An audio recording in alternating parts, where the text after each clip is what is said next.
ልጆ ፓሲፋየር ያስፈልገዋል? ሰላም ጤና ይስጥልኝ። ዶክተር ስምረት የህፃናት ህክምና ስፔሻሊስት።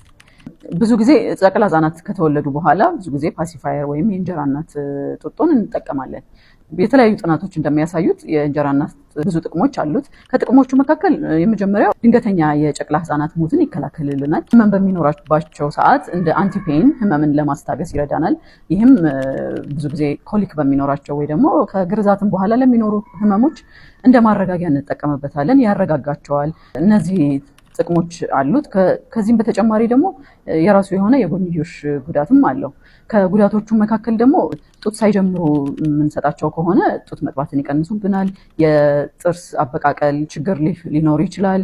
ኢንፌክሽኖች በጽዳት የማይያዝ ከሆነ የጉሮሮ፣ የጆሮ ኢንፌክሽን፣ የአንጀት ኢንፌክሽን ሊያመጣባቸው ይችላል። በጥንቃቄ መጠቀም ይኖርብናል ማለት ነው። መቼ እንጀምር ወይ ደግሞ እናቁም የሚለው የተወሰነ ሩል የለንም። ብዙ ጊዜ ግን በተቻለ መጠን ቶሎ ማቆም ይመከራል። ይህም በተለይ ከ6 ወር እስከ 1 ዓመታቸው ድረስ ባለው ጊዜ ቶሎ ማቆም ይኖርብናል።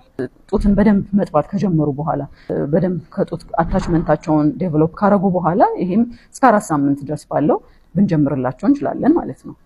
አመሰግናለሁ።